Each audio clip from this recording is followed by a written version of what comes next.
Hey guys, tonight we step into a world where the sun doesn't just shine, it blazes with a fury that would make your modern air conditioner wheeze and beg for mercy. Imagine yourself trudging through an ancient Persian desert, the heat pressing on you like a heavy wool blanket in August. You probably won't survive this without some seriously clever cooling, and thankfully, the Persians thought a bit ahead. So, before you get comfortable, take a moment to like the video and subscribe, but only if you genuinely enjoy what I do here. While you're at it, post your location and local time below. Let's see where you're cooling off right now. Now, dim the lights, maybe turn on a fan for that soft background hum, and let's ease into tonight's journey together. You're standing in the heart of Persia, around 500 BCE, under a sun that feels like it's trying to melt the very air around you.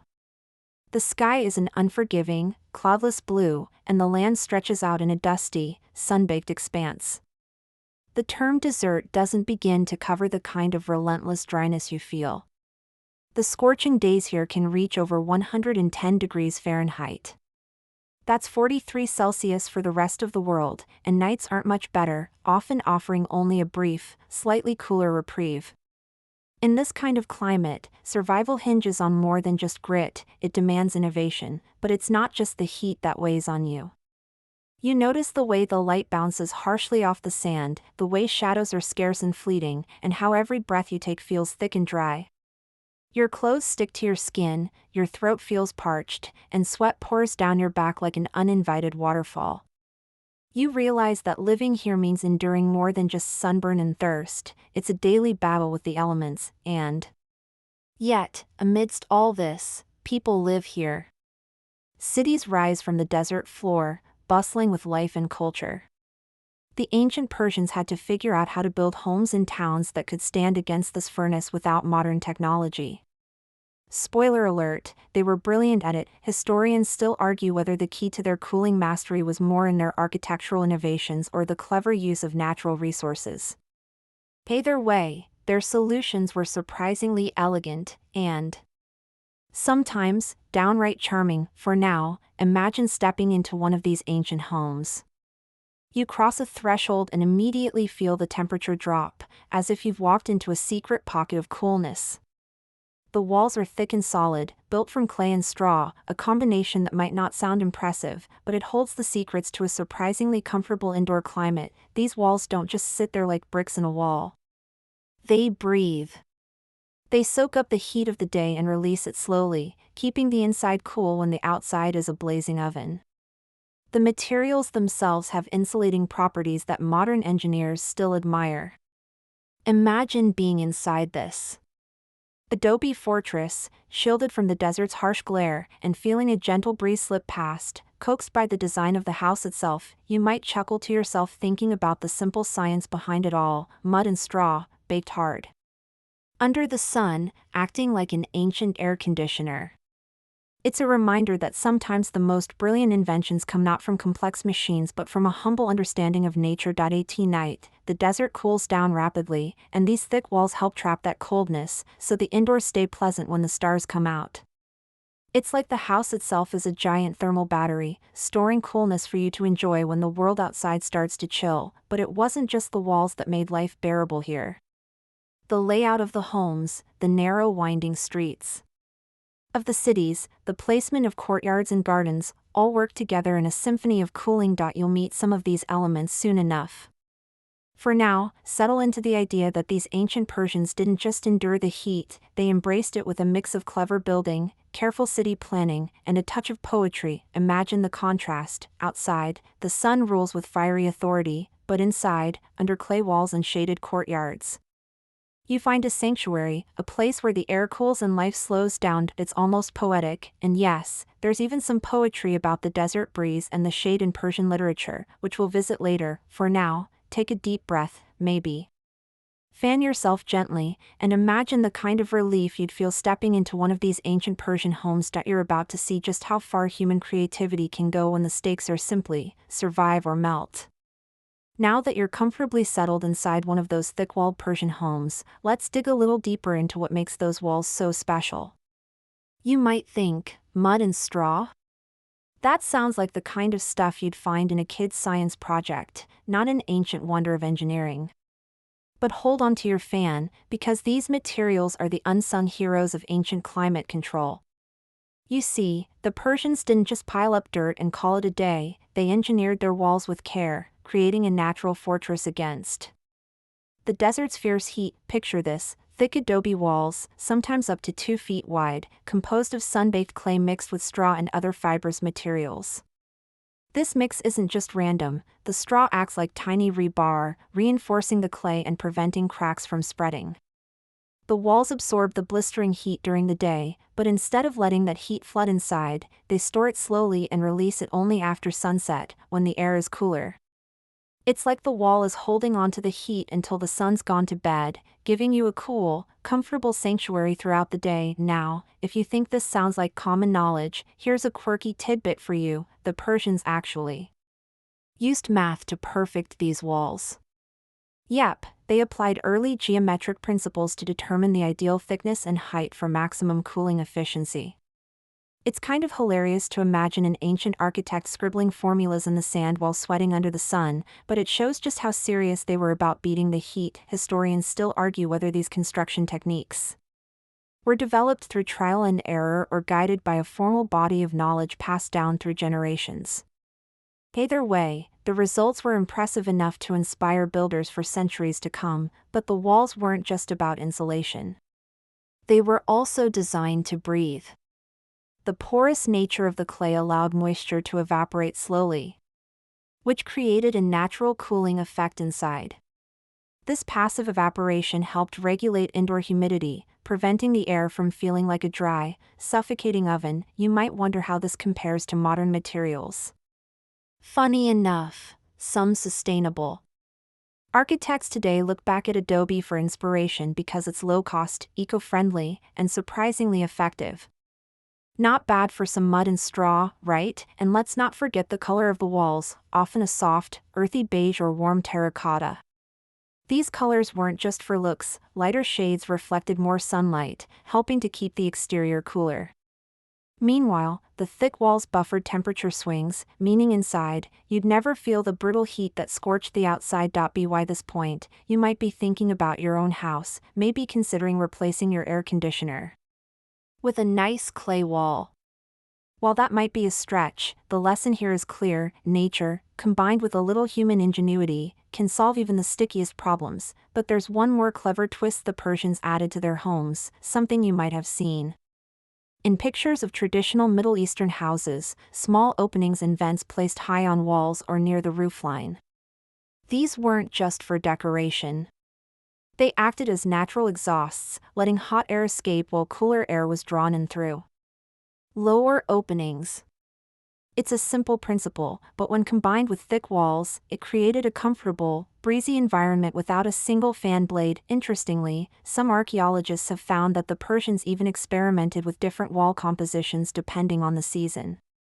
They would plaster walls with mixtures that had varying porosity, adjusting how much moisture the walls could absorb and release. This seasonal tuning shows a remarkable understanding of microclimates. From thick, straw-reinforced adobe walls to carefully placed vents and thoughtful coloring, these homes were a masterclass in passive cooling. Long before electricity or modern air conditioners existed, you might be tempted to think this was just practical, boring stuff. But remember, these walls also shaped the rhythms of daily life, kept families comfortable, and allowed culture and poetry to flourish amidst one of the harshest climates on Earth. If walls could talk, especially these walls, they'd probably chuckle softly about how they've been quietly keeping people cool for millennia. You've settled in nicely inside your clay-walled refuge, and now it's time to explore how the Persians turned this simple shelter into a marvel of passive cooling. Think of it as the ancient world's version of a slow-motion superhero squad, where shadow, geometry, and airflow come together in a graceful, unhurried dance to keep you comfortable. Step lightly through a doorway and feel the shift. The air is cooler, even though no mechanical fan is humming away. How did they manage this?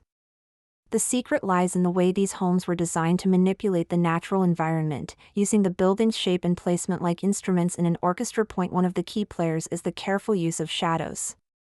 Persian architects understood that the angle and timing of the sun's rays were critical to maintaining comfort. By orienting buildings and streets so that thick walls cast long shadows during the hottest parts of the day, they minimized the sun's direct assault on the structure. Narrow alleys and tall walls created pockets of shade where the air stayed refreshingly cool, but shadows only tell half the story. The homes were also built with an almost sacred devotion to geometry. You can imagine the architects sketching floor plans that weren't just about space, but about air. Rooms were often arranged around a central courtyard, which acted like a natural air conditioner. This courtyard collected cool air from shaded gardens and pools, funneling it inward where it could circulate. At the edges of these courtyards, you'd find wind tunnels, narrow passageways designed to accelerate the breeze, much like a natural air duct. The breeze would rush through these tight spaces, cooling the air and pushing it into the rooms. It's an ancient trick, but effective enough that you might think the Persians had discovered a secret that modern HVAC engineers still chase. This use of natural ventilation brings us to an intriguing fringe fact. Some scholars suggest that the courtyards were also sprinkled with plants chosen not just for beauty but for their cooling properties. Trees with broad leaves provided shade and released moisture into the air through transpiration, subtly lowering temperatures. Aromatic herbs may have scented the breeze, making the coolness not only physical but sensory. Historians still argue whether these garden choices were deliberate climate control strategies or simply aesthetic preferences. The truth probably lies somewhere in between, with beauty and function blending seamlessly. Another fascinating element was the shape and placement of windows and vents.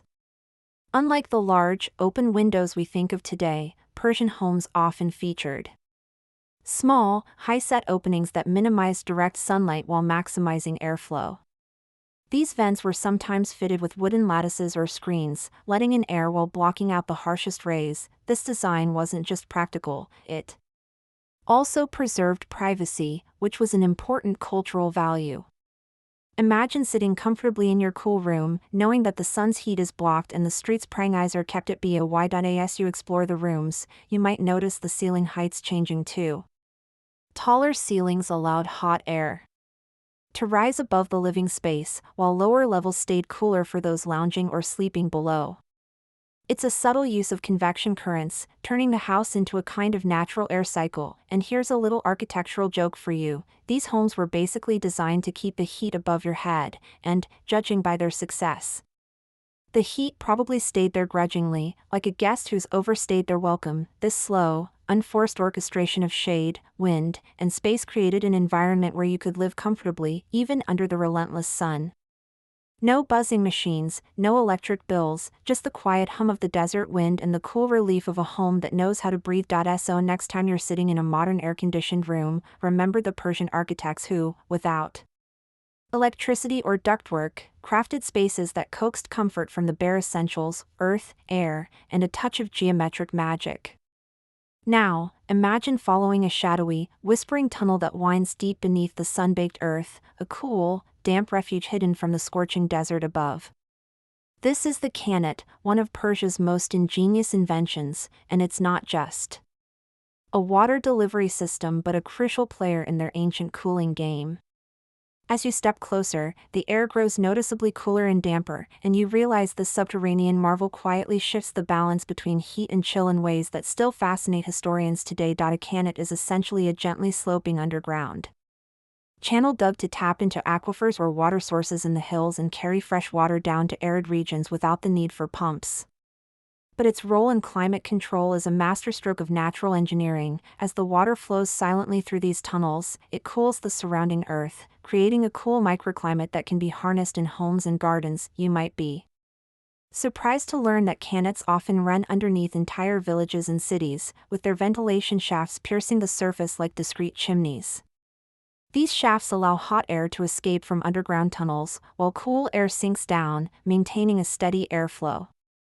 It's a system that sounds so simple you'd think it was an accidental discovery, yet it's a deliberate, carefully maintained network that required community cooperation and precise engineering. Historians still argue about exactly how ancient Persian engineers calculated the precise gradient needed for Kanats to function smoothly without stagnation or collapse.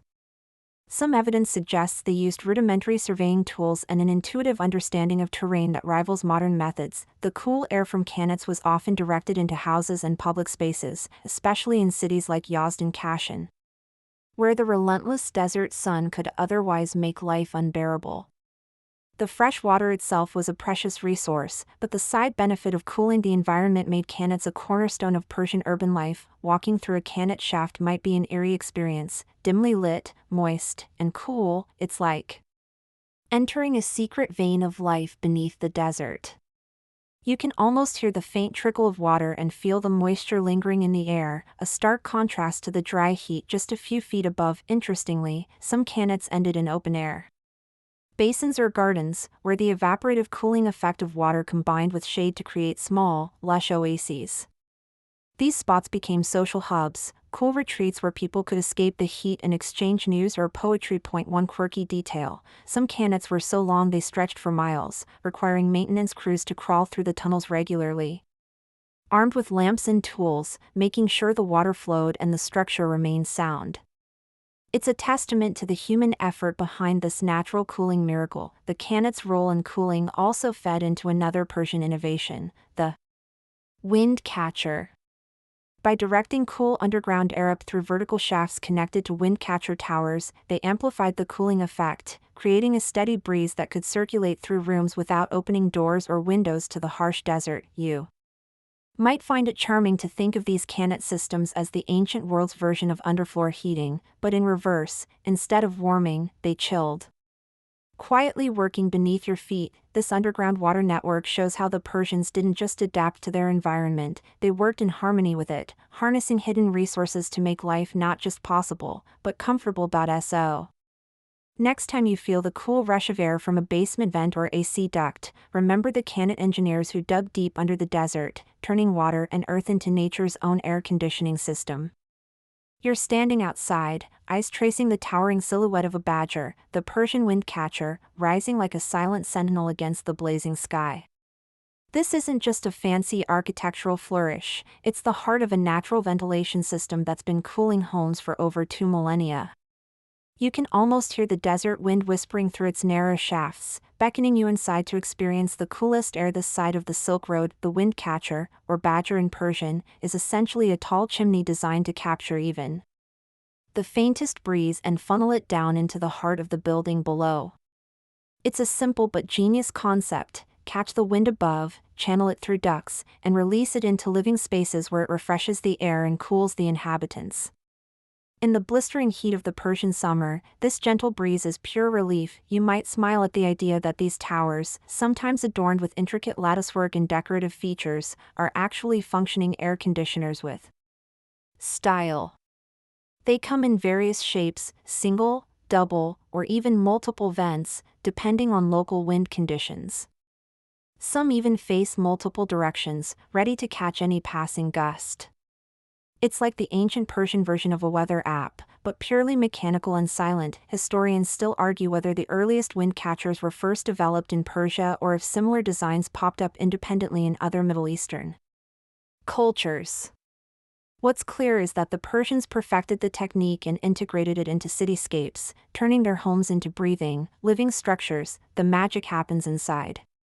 As the wind enters the tower's openings, it's cooled by the thick walls and sometimes by evaporating water at the base of the shaft. The airflow increases pressure differences inside the house, pushing stale, hot air out through other vents and pulling in fresh, cool air. This passive airflow means you don't need fans or electricity, just the wind and smart design. If you peek inside a windcatcher shaft, you'd see a smooth, tapered interior, often plastered with gypsum or lime, to reduce friction and promote airflow. It's a beautiful blend of form and function, where even the surface texture contributes to comfort. A quirky fact is that in some wealthy homes, the cool air from the badger would be routed over underground streams or pools, enhancing the cooling effect through evaporation before circulating indoors. Imagine living in a house where every breath you take carries a whisper of flowing water and cool stone. These towers aren't just about cooling, they're also architectural landmarks. They punctuate skylines like ancient sentinels, their narrow openings catching the sun's first light and the desert's quiet breeze. Some say the windcatchers were also status symbols. The taller and more elaborate your badger, the higher your social standing. Imagine the gentle whoosh as wind slides down the shaft, filling rooms with a soft breeze that lulls you into calm. You might even catch yourself drifting to sleep, serenaded by the natural rhythm of airflow. And yes, there's a little joke in here. If you ever thought catching the wind was impossible, the Persians proved it could be done with a tower, some plaster, and a bit of desert. No dash how to I end the grander scheme. The windcatcher is a symbol of the Persian gift for blending natural elements into daily life, a way to thrive, not just survive, in one of Earth's most challenging climates. Next time you feel a cool draft without a fan, remember the badger. Towers, quietly doing their job for thousands of years, making heat bearable with nothing but a breeze and some clever stonework. You find yourself staring up at an unusual, cone-shaped dome. This is a yakshal, Persia's ancient ice house, a frosty miracle in the middle of the desert. How do you store ice here, in the blazing heat of July? That's exactly the question you're about to answer as you step closer and uncover the secrets of this ingenious cooling chamber that feels almost like a magician's trick. The word yakshal literally means ice pit, and these structures were designed to produce, store, and preserve ice year-round, yes, even in the scorching summer months. The shape alone is remarkable, towering, thick-walled, and coated with a special mortar made of sand, clay, egg whites, lime, goat hair, and ash, which together create a heat-resistant and waterproof surface. This special coating keeps the inside cool and prevents melting. You probably wouldn't guess that some of these ice houses date back to around 400 BCE, long before refrigeration was a twinkle in anyone's eye. At night, during cold winters, water would be channeled into shallow pools near the yakshal, where it would freeze naturally under the clear desert sky.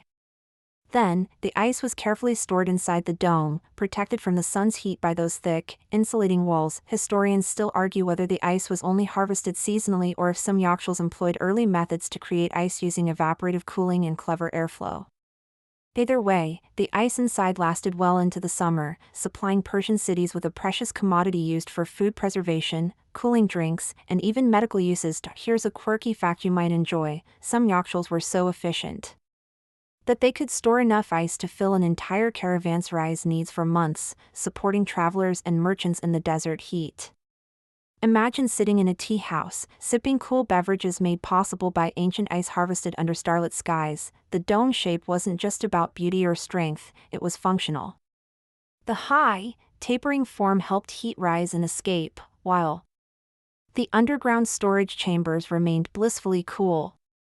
It's like the ancient equivalent of a modern-day freezer, but powered by geometry and clever materials science rather than electricity. These ice houses were often part of larger complexes that included canets, windcatchers, and shaded gardens, an integrated system designed to keep life bearable in the desert. You might smile at the irony that in a place where summer temperatures could roast you alive, the Persians mastered a way to harvest and keep ice, a resource that many people in wetter climates take for granted. And for a light joke, if you ever feel overwhelmed by your modern fridge's constant humming, just remember that these ancient structures did the job silently, with zero energy bills. The yakshal stands as a testament to Persian ingenuity and their deep understanding of climate and materials. It's a beautiful reminder that human creativity often shines brightest when nature pushes us to the limit. Next time you enjoy a cold drink on a hot day, tip your hat to the engineers who built these ancient ice castles in the desert, and remember, it all started with a cone-shaped dome and a dash of ancient science. You step into a quiet courtyard, encased by tall, thick walls that rise around you like a protective embrace. The air here is noticeably cooler, and the sun's harsh glare feels softened, as if time itself has slowed down. This is the Persian courtyard, a vital piece of the cooling puzzle, where nature and architecture meet in a gentle dance to tame the desert's heat. Courtyards were the heart of Persian homes and palaces, designed as open-air sanctuaries that brought shade, moisture, and fresh air into the living space. Surrounded by rooms on all sides, they created a microclimate that stayed cooler than the outside streets, thanks to careful placement of plants, water features, and architectural elements. As you look around, you see a central pool of water reflecting The sky, a gleaming, shimmering mirror that not only cools the air but also offers a calming soundscape of gentle splashes and dripping fountains. Water evaporates from the surface, cooling the surrounding air, while the high walls shade the courtyard from the scorching sun for much of the day. This is more than just decoration, it's a deliberate climate strategy. Trees and vines are planted around the edges, their leaves creating dappled shade and releasing moisture through transpiration, which further reduces temperatures. The sweet scent of jasmine or citrus might mingle in the air, making the coolness a feast for the senses. You might find it amusing that some Persian courtyards were designed with narrow, shaded corridors so that residents could escape the heat without even stepping outside. It's like having your own secret garden that's part forest, part oasis, right inside your home. Historians still argue whether these courtyards originated purely for climate reasons or if their social and cultural importance, places for family gatherings, storytelling, and celebrations, came first. Likely, it was a bit of both, with function and beauty woven together. The courtyard effect extends beyond individual homes. Entire neighborhoods were designed with narrow alleys and shaded passageways to channel cooler air into the heart of the city, creating a communal coolness that could be shared among residents. You might chuckle imagining the daily life here. Children playing hide-and-seek under fragrant trees, elders enjoying shade and tea, while the breeze carries soft laughter and whispered stories. It's a scene that feels timeless and serene. Inside these courtyards, even the walls seem to soften. The thick clay and mud plaster absorb the heat of the day but release it slowly after sundown, ensuring that the coolness lingers into the night. This clever use of space and nature was more than just survival. It was a lifestyle choice that prioritized comfort, beauty, and connection to the natural world. So as you sit quietly in this shaded haven, imagine the gentle hum of insects, the rustle of leaves, and the cool touch of air moving softly over your skin. It's an ancient recipe for comfort, perfected over centuries. Next time you find yourself in a garden or patio, remember the Persian courtyard's legacy, a blend of science and poetry that made even the desert bloom with coolness. You begin to notice that these thick clay walls aren't just solid, immovable barriers, they seem almost alive, inhaling and exhaling with the rhythm of the day. It's a strange feeling, as if the building itself is breathing, working tirelessly to keep you cool and comfortable amid the relentless desert heat. This is the secret life of Persian walls, which breathe in a way that still fascinates architects and historians alike. The magic lies in the materials and construction methods. The adobe bricks are porous, meaning they can absorb moisture from the air or from evaporating water nearby, then release it slowly over time. This natural process, called hygroscopicity, allows the walls to regulate humidity and temperature inside the home, smoothing out the harsh swings between day and night. Imagine the wall soaking up the hot, dry air during the day, then gently releasing coolness when the sun sets. It's almost like having your own climate control system built into the very fabric of your home, no electricity required. The walls work quietly and slowly, providing a comforting presence that you might not even notice, except for the relief you feel from the heat. Here's a quirky fact: some Persian homes were built with double layers of walls, creating an air gap in between. This gap acted like insulation and a thermal buffer zone, further enhancing the cooling effect. Think of it as ancient double-pane glass, but made from earth and air. Historians still argue how widespread these techniques were. Did only wealthy homes have these fancy breathing walls, or was this common knowledge among regular folks? The evidence suggests that while nobles certainly had grander versions, many everyday houses also benefited from these natural cooling principles. The walls also played a role in sound insulation, muffling the noise of bustling markets or howling desert winds, creating a peaceful retreat. It's no wonder that Persian poets often wrote about the serenity of their homes, where both body and soul could find respite. You might find it amusing to think of these adobe walls as the desert's quiet sentinels, absorbing heat like a sponge and releasing coolness like a slow sigh. They're the unsung heroes of ancient comfort, standing tall and steadfast while the sun blazes overhead. This breathing quality also helped prevent the walls from cracking and crumbling under the extreme temperature fluctuations of the desert. Moisture regulation kept the clay stable, prolonging the life of the buildings, another clever trick that modern engineers still try to replicate. As you run your hand along the textured surface, you feel a subtle coolness, a reminder that this ancient material is far from lifeless. It's a living, working part of the home, silently guarding you from the desert's heat. So next time you lean against a wall or sit in a room that stays cool without a fan, remember the Persian adobe walls, nature's own air conditioners that have been breathing for thousands of years. You follow the gentle clatter and savory aromas drifting from a shaded kitchen corner, curious how food was prepared in the heat without turning the cook into a puddle of sweat. In ancient Persia, cooking wasn't just a culinary affair, it was a carefully managed dance with climate and architecture, ensuring that even roasting meat didn't turn the whole household into a sauna. Welcome to the cool culinary corner, where shade and clever airflow kept both food and cooks comfortably temperate. Imagine a traditional Persian kitchen tucked away in a shaded courtyard or beneath a low vaulted ceiling. Thick mud brick walls and narrow windows shielded the cooking area from direct sunlight, while open vents and strategically placed doorways encouraged cross-ventilation. The goal? To let the smoke escape, cool air circulate, and prevent heat buildup. It's easy to picture the cook, a deft figure moving calmly amid pots and embers, protected from the desert's fiery wrath by architectural wizardry. The kitchen's layout funneled breezes through the space, carrying away heat and smoke as if nature herself lent a hand in the cooking process. Here's a quirky fact for you: some ancient Persian homes incorporated small water channels, part of their Khanate systems, that flowed near the kitchen walls. The evaporative cooling effect from this running water helped reduce ambient temperatures, making the cooking space noticeably cooler. It's as if the kitchen was flanked by silent, flowing coolants. Historians still debate how widespread these water cooling features were in residential kitchens versus larger public cooking spaces like caravanserais. What's clear is that Persian cooks had a keen awareness of their environment and worked within it rather than against it, and it wasn't just about surviving the heat. Persian cuisine often involved slow cooking techniques and the use of spices that complemented the cooling nature of the surroundings. The act of preparing food became a soothing ritual that fit seamlessly into the rhythm of the day. You might find it amusing that these ancient cooks managed to roast meats and bake breads without ever breaking into a sweat, all thanks to the harmony of building design and natural airflow. It's a reminder that human ingenuity often takes the path of least resistance, especially when that resistance is 110 degrees outside. The cook's workspace, shielded from sun and wind yet open enough to invite a cooling breeze, was a masterclass in balancing heat and airflow.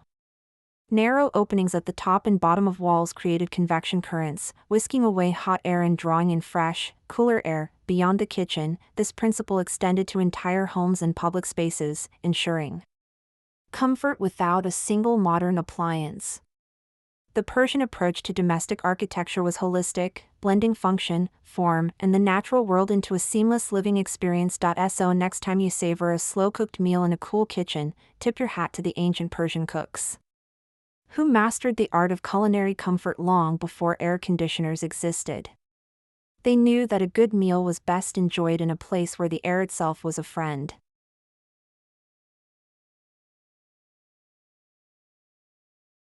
You settle down in a cool, shaded room as the afternoon sun begins to soften, and suddenly you realize that Persian philosophers and poets weren't just about lofty ideas, they were big fans of the simple pleasure of a cool breeze and good company. To them, comfort wasn't just physical, it was a pathway to enlightenment and joy, where air and ambience mingled with conversation and reflection. Imagine the scene: a group of friends lounging in a courtyard, the air gently stirred by a windcatcher's whisper, the scent of blooming flowers weaving through the shade. The temperature is perfect, not too hot, not too cold, inviting deep thoughts and soft laughter. In this environment, ideas flowed as freely as the chilled wine passed among them. Persian thinkers often wrote about the relationship between environment and mind, believing that a serene atmosphere, especially one cooled by natural breezes, could inspire clarity, creativity, and calm. It was more than comfort. It was philosophy made tangible. Here's a quirky tidbit: some scholars suggest that Persian poets composed verses specifically about the cooling effect of wind and shade, almost as if these natural elements were muses. Their works linked physical coolness to mental refreshment, blending sensory experience with poetic imagination. Historians still debate how much these ideas influenced Persian architectural choices versus practical needs. But it's clear that the culture valued harmony between built spaces and natural elements. You might find it charming that in Persia, a well-designed home wasn't just shelter but a stage for social and intellectual life, where cooling breezes were as important as good company, even today. Persian gardens and homes embody this ideal, creating spaces that nurture body and mind alike, reminding us that comfort and culture often go hand in hand. So as you relax and let the cool air settle around you, think of the ancient poets who found wisdom in the wind, and remember, sometimes, the best ideas come when you're simply enjoying the breeze. You wander into the bustling market streets of an ancient Persian city, where the heat of the midday sun is tempered by clever urban design that channels cool breezes through twisting alleys and shaded bazaars. This isn't just happenstance, it's an early form of city planning that prioritized comfort and airflow, turning the entire town into a living, breathing organism that fights heat with thoughtful geometry. Imagine narrow lanes lined with tall mud brick buildings, their heights carefully calculated to create shade over the streets for most of the day. The winding paths aren't random, they're designed to capture and funnel winds from the surrounding hills, directing refreshing gusts down into the heart of the city. This maze-like layout creates natural wind tunnels, cooling the streets and making shopping or socializing a far more pleasant experience than you might expect under the scorching sun. This kind of urban airflow engineering is surprisingly advanced. Historians still argue whether the street patterns were primarily for defense or comfort, but the cooling benefits can't be ignored. The shade reduces surface temperatures dramatically, while the shape of the alleys boosts wind speed and circulation. A quirky fact, some markets even featured strategically placed water fountains and pools, which increased humidity and created localized cooling through evaporation. Vendors and shoppers alike appreciated these little oases, where the air felt fresher and the atmosphere more inviting. You might chuckle imagining merchants waving hand fans or dabbing sweat from their brows as the wind tunnels swept through, carrying the mingled scents of spices, leather, and fresh produce. The city's design worked quietly in the background, making the heat manageable and daily life easier. Even the roofs of buildings played a role. Flat terraces were often used for drying goods in the early morning when temperatures were cooler. But by midday, people would retreat indoors or to shaded courtyards, avoiding the worst of the heat. This integration of natural elements into city planning demonstrates how Persian society valued comfort not just at home, but in the shared spaces. Where commerce and community thrived, you might appreciate the idea that centuries before modern urban design, these ancient cities were already pioneering ways to harness wind and shade to improve quality of life. So next time you stroll through a shaded street or feel a breeze in an alleyway, remember the Persian planners who shaped cities to dance with the desert wind, making life a little cooler, one street at a time. You've likely heard of the famous Persian gardens, lush, symmetrical, and serene, but did you know they were also part of the ancient cooling system? These gardens weren't just for show, they were carefully crafted oases designed to temper the desert heat and bring refreshing air into nearby homes and cities. Picture a garden divided into 4 quadrants, each filled with fragrant trees, flowing water, and shaded walkways. The Persian garden, or paradise garden, acted like a natural air conditioner. Water channels ran through the garden, their gentle trickle cooling the surrounding air through evaporation, while trees provided dappled shade that reduced temperatures dramatically. The cooling effect wasn't accidental. Garden designers selected plants not just for their beauty, but for their ability to transpire moisture and provide shade. Citrus trees, pomegranates, and cypresses worked together to create a microclimate that felt miles cooler than the barren desert outside. Historians still debate how much these gardens influenced the design of homes and cities. But it's clear they were more than aesthetic retreats, they were functional, life-sustaining ecosystems in harsh climates. A quirky tidbit, some Persian gardens featured underground canals, or qanats, which supplied water not only to plants, but also to nearby homes. This constant flow kept temperatures down and air fresh.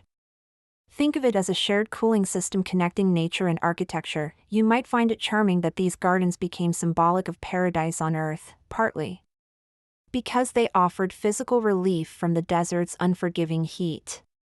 The word paradise itself has roots in the ancient Persian word for these walled gardens. The gardens also serve social and spiritual roles, places for poetry recitals, quiet reflection, and family gatherings, all enhanced by their cool, soothing Environment: imagine sitting beneath a vine-covered trellis, the soft murmur of water blending with birdsong, while a gentle breeze cools your skin. It's a sensory experience designed to relax and rejuvenate. So as you think about the beauty and purpose of Persian gardens, remember they were much more than decorative. They were living, breathing parts of an ancient system dedicated to making hot, dry places feel like paradise. You've likely heard of the famous Persian gardens, lush, symmetrical, and serene, but did you know they were also part of the ancient cooling system?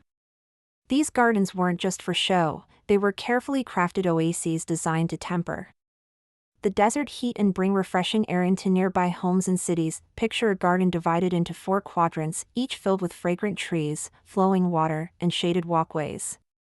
The Persian garden, or paradise garden, acted like a natural air conditioner.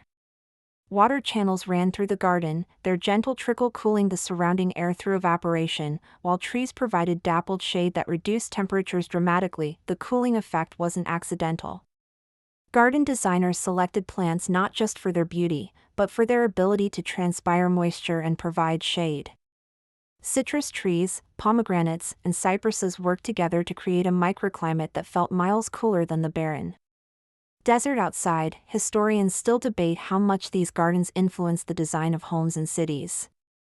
But it's clear they were more than aesthetic retreats, they were functional, life-sustaining ecosystems in harsh climates. A quirky tidbit: some Persian gardens featured underground canals, or qanats, which supplied water not only to plants, but also to nearby homes. This constant flow kept temperatures down and air fresh. Think of it as a shared cooling system connecting nature and architecture. You might find it charming that these gardens became symbolic of paradise on earth, partly because they offered physical relief from the desert's unforgiving heat. The word paradise itself has roots in the ancient Persian word for these walled gardens. The gardens also serve social and spiritual roles, places for poetry recitals, quiet reflection, and family gatherings, all enhanced by their cool, soothing environment. Imagine sitting beneath a vine-covered trellis, the soft murmur of water blending with birdsong, while a gentle breeze cools your skin. It's a sensory experience designed to relax and rejuvenate. So as you think about the beauty and purpose of Persian gardens, remember they were much more than decorative. They were living, breathing parts of an ancient system dedicated to making hot, dry places feel like paradise. You find yourself wandering near a large, open marketplace at dusk, where merchants pack up their wares and the desert heat finally begins to wane. But before the evening chill fully sets in, the air still feels heavy, unless you know the secret Persian technique of using water and airflow to cool public spaces. Turning bustling bazaars into surprisingly pleasant places to linger. Persian architects designed markets, or bazaars, with narrow vaulted ceilings and thick walls that naturally lowered the temperature. The layout encouraged airflow, and often included water features, fountains, pools, or even channels fed by qanats that helped cool the air through evaporation. The combination of shade, water, and ventilation made these crowded spaces much more bearable. You can almost hear the splash of water and the soft murmur of flowing streams as you imagine strolling through this cooling oasis amid the hustle and bustle. It's a reminder that the Persians didn't just build for private comfort but cared deeply about the communal experience of their cities. Here's a quirky tidbit: some bazaars had strategically placed windcatchers rising above their roofs, funneling fresh air down into the market halls. These early air conditioning towers made sure even the busiest market days stayed refreshingly cool. Historians still debate how much the cooling systems influenced the commercial success of these bazaars, but it's clear that comfort drew crowds and kept the economy thriving. You might smile imagining merchants and shoppers exchanging goods in cool, shaded arcades, their faces relaxed and unhurried despite the desert sun outside. This integration of water, wind, and architecture turned Persian bazaars into vibrant social hubs where business and pleasure mingled in perfect harmony. So next time you visit a market on a warm day, think about those ancient Persian designs that made heat less of a burden and life a little sweeter. As night falls over the ancient Persian city, you notice how the day's heat gently ebbs away, thanks in no small part to the thoughtful design of homes and streets that embrace the natural rhythm of cooling after sunset. The desert might scorch, by day, but at night, these same architectural features transform the environment into a haven of calm and coolness, inviting you to rest and rejuvenate. Homes with their thick clay walls slowly release the stored heat, while courtyards filled with water and vegetation keep the surrounding air fresh. Narrow alleys funnel the cooler night breezes through the city, providing a soft whisper of relief after the day's intensity. You might find it interesting that some Persian houses had special sleeping platforms called toktis, placed near windows or windcatchers to catch the coolest night air, ensuring a restful sleep despite the desert's extremes. Historians still argue about how much ancient Persians relied on nocturnal cooling versus daytime architectural features. But what's clear is their holistic approach to comfort, an ebb and flow aligned with the natural world. Imagine lying down as the soft night breeze brushes your skin, carrying the faint scent of jasmine from nearby gardens, while the city sleeps around you in a gentle hush. It's a quiet reminder that sometimes, the best cooling happens not through machines, but through patience and design, waiting for nature's own cycles to do their work. So as you drift off, think of the ancient Persians who crafted homes that breathe with the desert, turning heat and wind into allies for comfort and rest.